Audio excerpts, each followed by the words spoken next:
Hey, hey, hey, hey, hey, hey, hey, hey. What's happening? What's happening? What's happening out there?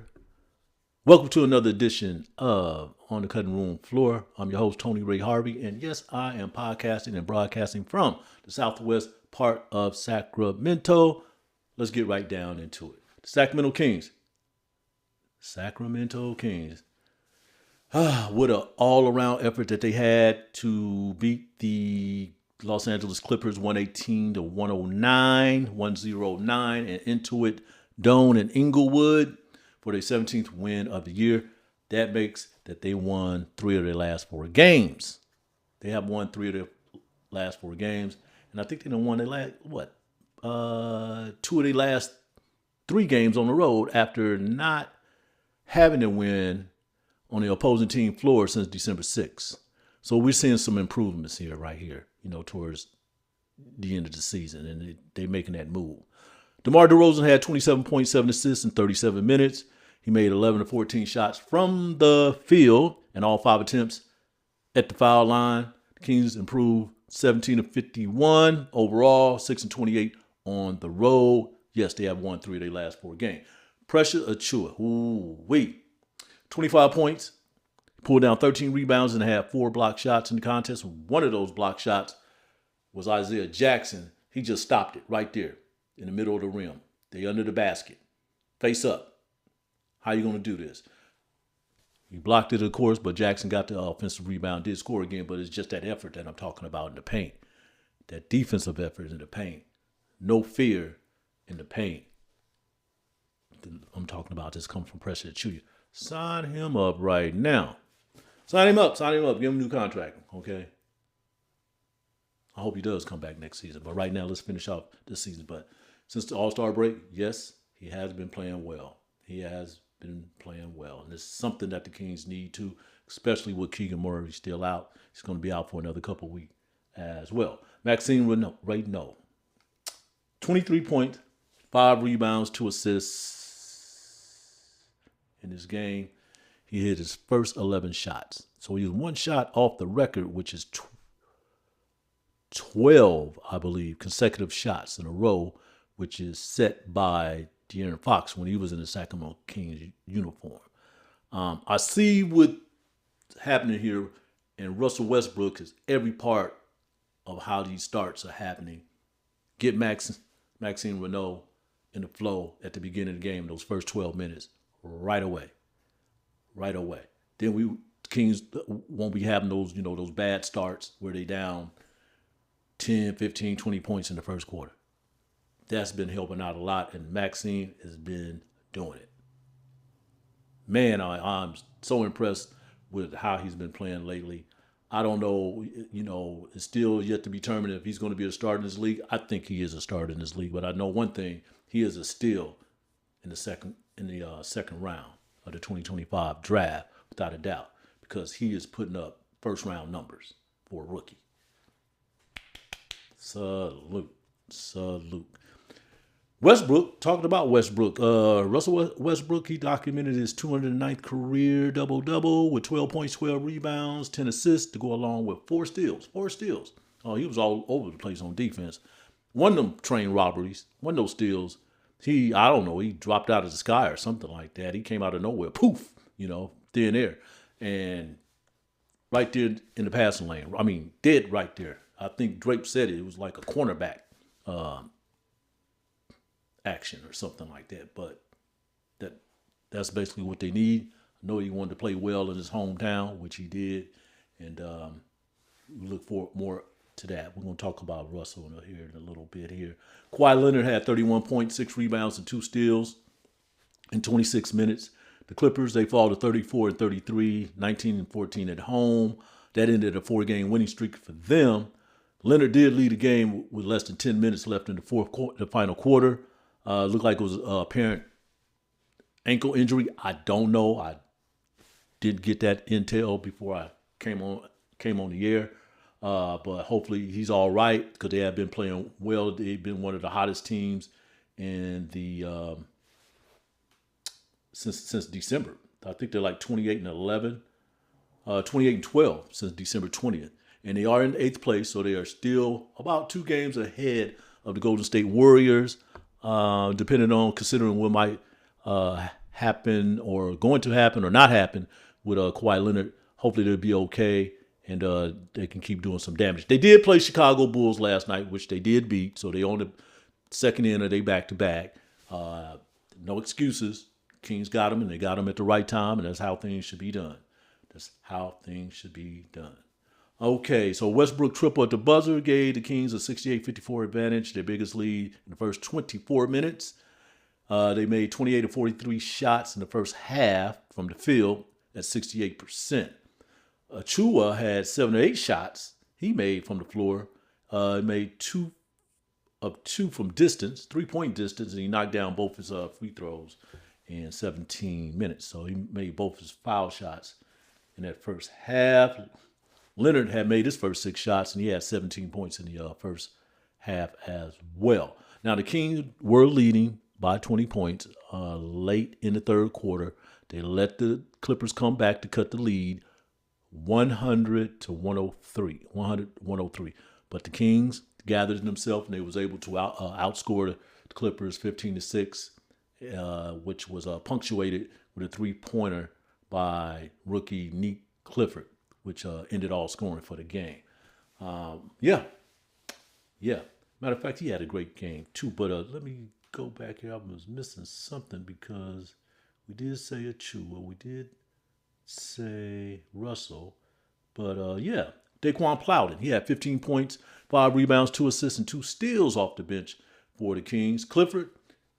Nick Clifford, he had 11 points, 4 rebounds, 4 assists, and 2 steals. So he still doing his thing as far as collecting steals. Sacramento made 48 of 82 shots in this game for 59% from the field, 12 of 27 for 3-point distance at 44%. 44%. All around effort, definitely what they need. I'm sure head coach Doug Christie is pleased with that. Now they have to come back home and face the Utah Jazz, who's jockeying for a position, for this draft lottery as well. The Kings, I think they fall like a half a game behind the Pacers. Now the Pacers still have the worst record in the league, and everything is about getting that number 1 draft pick. But hey, you win, you lose, you win. So that's the way I see it in this situation with the Sacramento Kings. So it just pretty much go from there. Right now, the Kings seem like they're doing something. And the reason why I say it was all around effort because this was a mixture of the veterans and the younger players. I know everybody, pretty big on leaving those younger players out there, and let them get the win, or at least try to get the win.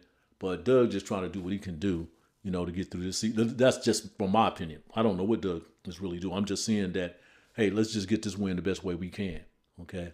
Who I put out on the floor, that's who we're going to win it with, okay? And that's what you're just going to have to deal with, all right? And see, that was one of the problems that Russell Westbrook, or one of the issues that he probably was having with the press about these narratives that just keep going on and on and on and on and on. And then, hey, finally, we in these streets.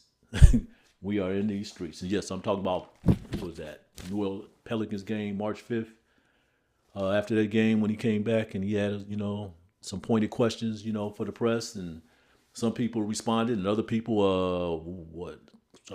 you know what? I'm going to piss down my leg and run home and get behind the microphone and talk ish. Hey, look, you can't do that. You can't do that. Not in the hood, all right? You can't be going around people's back talking crazy about them. And then when you meet them in the streets, what's up? You can't run home, open the door, and then look back and crack the door open and start talking. You can't do that. All right? Because the name of the game was, all right, you've been talking that ish the whole time. Say it in my face. Say it in my face. Now, and just to give you a recap of what's happening here, Russell Westbrook came out to speak with us after that loss to the New Orleans Pelicans. And he had some questions about the press, and he was trying to explain some things. And he didn't really specify what ticked him off. And I understand, because there's been a lot of stuff said about this team and Russell Westbrook. Okay? But he had to make it clear. Because after all that happened, and it made it around Sacramento, the state, and the country, of course, this thing went nationwide, worldwide, after he made his declaration, if you want to call it that. Russell said this is what caught my attention, because I'm sitting in the front row and I'm listening to all of this, of course. We come out here with respect, and we expect respect from you. And Russell has been respectful the whole season. No doubt about it. No doubt about it. Then he said, now, you come out here and critique us, but we don't critique you. Those two right there, one of those two things that he said was pretty clear and was never brought up again, at least not among, the local media. All right. Now, I will say, I'm a fan of Jason Anderson and Chris Biederman and the work they do. They're the beat writers because I follow them. I don't follow anybody else. I follow them because they're out on the road. They know what the feel is before and after the game, during the road trips, that whole nine. Okay, and plus that, their academic background in journalism is phenomenal. Jason Anderson went to Fresno State University. Chris Biederman, he went to Ohio State. He's a Big Ten guy. He's a Buckeye. Okay, and I do know that both of these schools have great journalism and communication departments. I'm seeing that. Matter of fact, Jason ain't the only person for Fresno State who covered the Kings who has a journalism communication degree. There's someone else that I'm not even going to mention her name. Put it like that. All right. But I do know this, and this is the reason why I'm bringing it out. We do have some online influencers in that media room, okay, who are declaring themselves as reporters and journalists. No, you're not. What's that meme that was going out a couple years ago? No, you're not. No, you're not. No, you're not. You don't have the training. This is what I've learned for the last 15, 16 years since this stuff been going on. All right. Okay. The word journalist is a sexy name. Reporter is a sexy name. It ain't like you can go out and call yourself an engineer, okay, a doctor, a lawyer, a judge. All right. Okay. This right here has different components to it. And really because of social media, because everybody can jump on social media and talk like they're journalists. I don't care what it is. All right. This is online influencing that we're seeing. And at some point, Russell Westbrook got fed up with it. All right. And I'm not talking about these television people who be covering the Kings too. We got some great talent down there. Matter of fact, they came from some of the best journalism and communication schools across the country. Arizona State University. The Walter Cronkite School for Journalism and Communications. Arizona State University. Jay Gayden. Okay. He's like the third or fourth person who done worked this area, specifically sports, from Arizona State University, from that college, that journalism college. No, I don't care. Hey, you say what you want to say from me. I have a degree from Sacramento State University, okay, from the Department of the College of Arts and Letters, a bachelor's in journalism. I have my certificate. I earned my degree in an academia setting. And I think I got the best, education at Sac State too. Sac State has a great journalism and communication department. But we have some people down there, who think, I didn't have to go to school for it. I might have went to college for something else, but but I'm a journalist, okay? The only thing that you do is cover the Sacramento Kings. And covering the Sacramento Kings is not journalism. All right? Okay? And then, and I've said this before, some people have been on here. I hope you're watching now. I in this business, journalism is supposed to be objective, but it can be extremely subjective. And that's what's been going on around here. Matter of fact, it happens all over the place. Everybody got their opinion. Understand that. Okay. And this is exactly what happened in this case. All right. And that narrative kept rolling and rolling, and that snowball kept getting it. And these cats, yeah, they looking on social media and saying who's saying what around here. And a couple of them probably been here too. You're welcome to it. You're welcome to it. Because let me tell you something. This is, I have made my mistakes, especially the past couple of years. I done got a couple calls on some stuff. Trying to do do some shortcuts and piss some people off. And I understood that, okay? Because I knew better. I knew better. Never happened again. All right? Understood that whole thing. All right? But I'm telling y'all, man, look. It's not with everybody down there. It's definitely not with these television people. It's definitely not with these beat writers, okay? But there's a lot of pathological lying going in there, backstabbing, verbal, and print plagiarism, okay? All right? That's all coming from like a couple people down there. And you want to call yourself a journalist?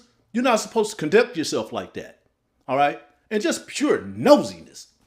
Pure nosiness. Because after that, I was trolling one radio program, and the person who was in that room talking about from his perspective, okay, about Russell Westbrook, okay, something, and he's upset, he's offended because Russell Westbrook won't talk to him.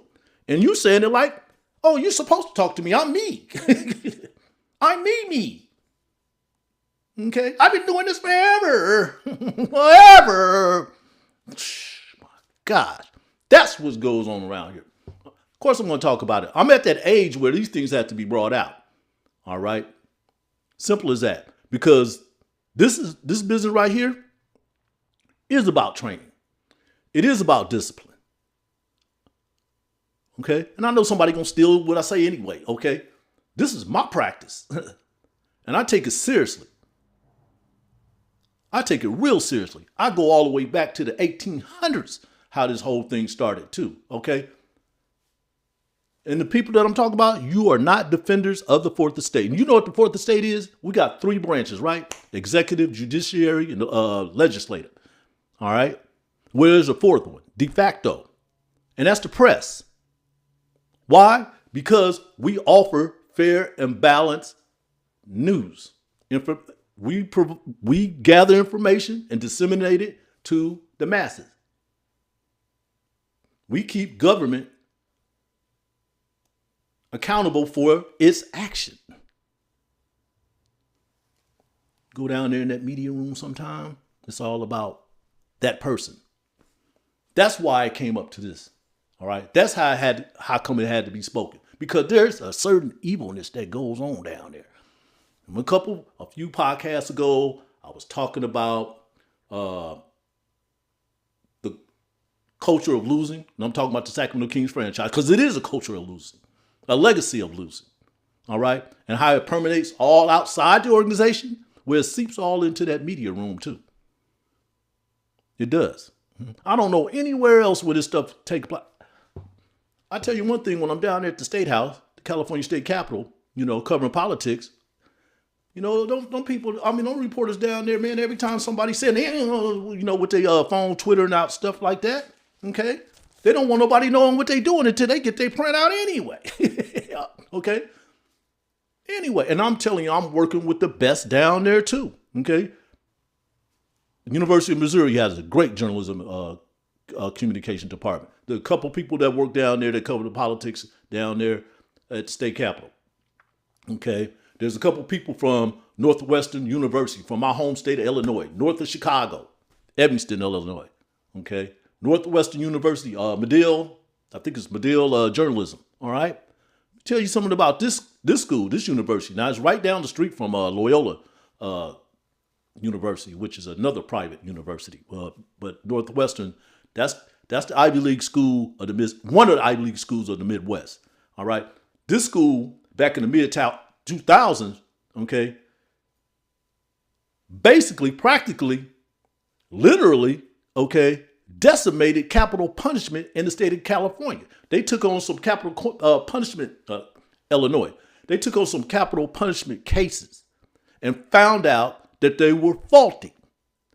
So the governor at that time, Ryan, I forget what his first name, he had to do some time himself, in jail himself. Ryan, who was the governor, had to commute 200 sentences. So that's 200 people who was on death row that he had to commute them. He wasn't going to let them go. You can't let them go. Okay. But they found out there were some faulty cases on some of those cases.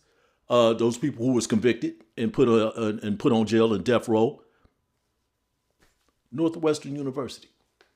There's a couple people who covered state politics here that I know. One of them worked for ABC 10. The other one worked for Politico, politic forum that's from Washington, D.C. We're actually on 5 continents around the world. Okay. Politico that's the big dog around here. Okay. All right. They was more focused on Washington, D.C.'s reporting, but California politics is on hit. It is the ish around here. So they got about like 30 reporters running around here, covered round the clock, state capitol. One of those reporters that I know, it might be more, okay, came out of this university. I'm not saying she was there when, one of these things happened. I'm around the best, but then I'm around a lot of foolishness. And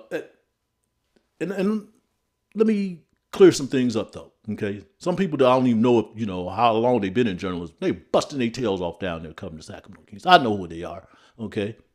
I speak to them every time I go down there. And also, they're doing these digital things and stuff. I'm trying to keep up with them.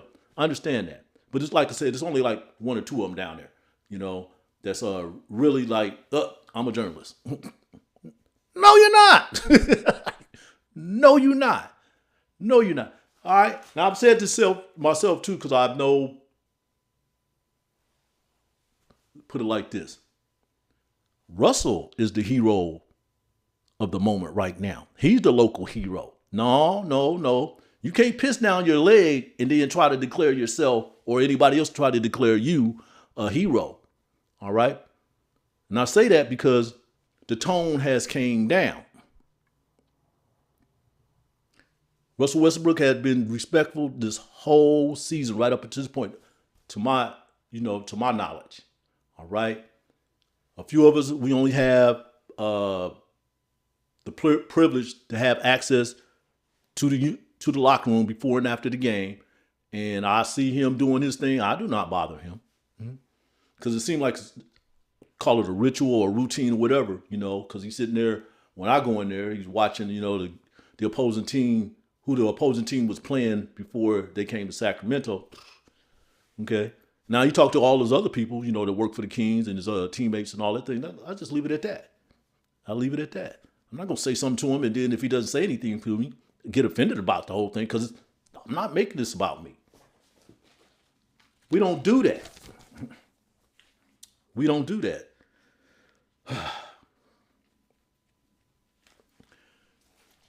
Care what anybody say. Because there's an evil spirit that flows through that media room. Period. I don't feel it anywhere else but that media room. I sure the heck don't feel it down there at the state capitol, because those reporters down there, okay. For instance, Aton Wallace, Fox 40, I have to mention, hey man, this guy does incredible work on the political side and stuff. Okay, he went to USC journalism school.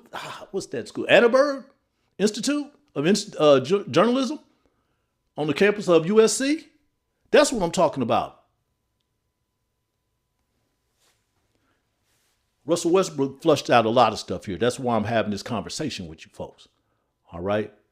Because it's the true deal. And I've said this many, many times. And I'll say it probably another million times. If the Sacramento King franchise was not here, okay, probably more than half of the people that's down there covering the Sacramento Kings right now would not be in this business at all. What they would be doing, I don't know.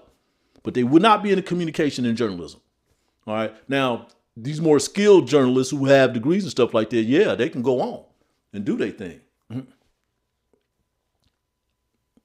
They can get a job anywhere. You were born and raised here. What are you going to do if the King?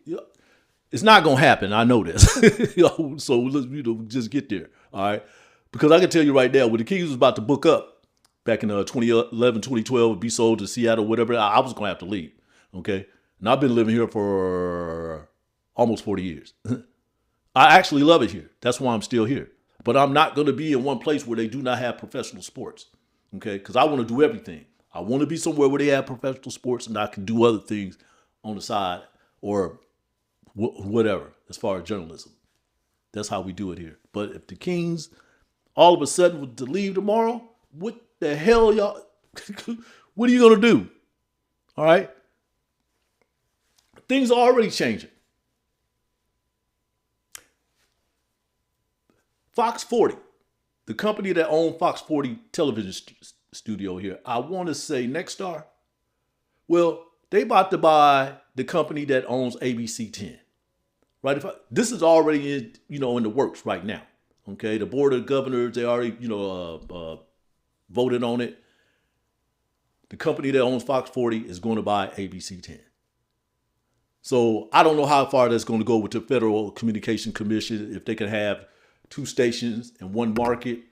There's this thing called monopoly, if that's going to happen. But it could affect some people's jobs. All right? For instance, maybe this person didn't know what was going to happen when they found out that this sale was going to go down. So maybe it's time to rearrange and run somewhere else to get a job in communication so I don't have to deal with this, which is a smart move.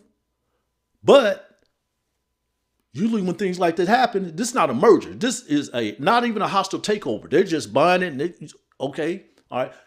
They may have to sell it after they buy it because this is a package of like 200 media platforms. Okay. And most of them are television. And I would say a couple of them are radio. So this could affect some people's job down there at ABC 10. I don't know about Fox 40. I think they're cool. But what did they start doing? They started cutting off the head first. All the high-paying people, we done did this. They may not do it right away, but at some point they're going to do it. 1 or 2 years, they're going to do it. That's what's happening around here. All right? There's already been a couple people here in Sacramento right now who had jobs in the radio industry in the Bay Area. They're in Sacramento working. That's how competitive it is in this business. You don't know. I've been telling people this because I didn't seen it happen. It didn't happen to me. Things could be going really, really well, but you get that tap on the shoulder. You love what you do. We're going another direction. But let us do whatever we can to help you get another job elsewhere. When I went to Sac State, their thing was to make us well-rounded in journalism. That's what they do in the College of Arts and Letters. That is what they do. So I would take other classes so I could, make sure that my news writing was down packed. Okay. If I had to go into politics, here we are. Okay. Sports, always been with that day one. All right. Okay. Not weather or anything like that, but I've also had to do police and courts. Okay. That's another reason why I admire somebody like Jason Anderson. We talk about this all the time because when he said he was at the Stockton Record, he worked police in courts for 5 years. And boy, you gotta have a thick skin to cover that. Okay, I'm not gonna go on all the details. He knows what I'm talking about, but that really tells me about his skill level in this business. And I know he loved sports, but he was covering police in courts, and I'm pretty sure it enhances his reporting all around, because this is what we do. We don't stay in one pigeon. Sacramento Kings. I covered Sacramento. Oh my gosh, folks! I want to thank you for listening to another edition on the cutting room floor. I haven't really spoke about this whole thing when the Westbrook things took off though, but he's the hero. He's the hero. He toned this stuff down. And he flushed out some stuff.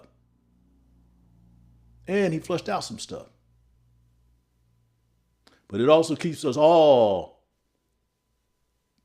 not exactly on edge, but, keep us aware, alert about what we're doing and how we say things course, we all have opinions. I have opinions. All right. But I'm just not going to, carry a narrative. And that's another thing, too. Everybody latches on to one narrative and it goes and it goes and it goes and goes. It's time to change it up. And I know it's been a tough year, covering this team. It's been tough for me. I can't wait till the season is over. But then now you can start pivoting to what's going to happen, in the offseason. Pressure, Achiuwa. Will they re-sign him? What type of draft pick can you get? Are there any free agents that you can attract to come to Sacramento? All those type of things. Who's going to be traded? Who's not coming back next season?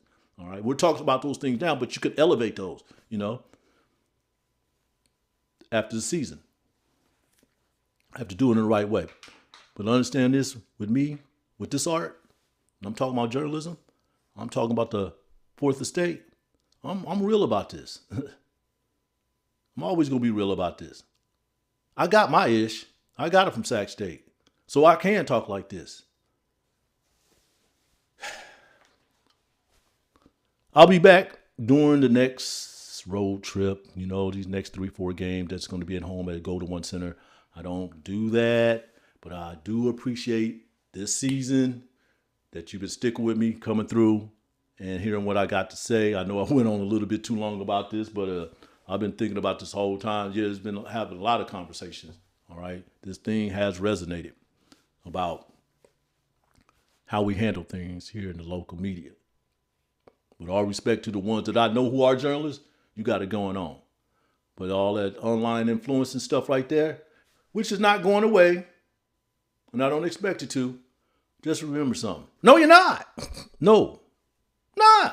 You're not. Stop. Hey, peace, love, and solidarity. I'm out.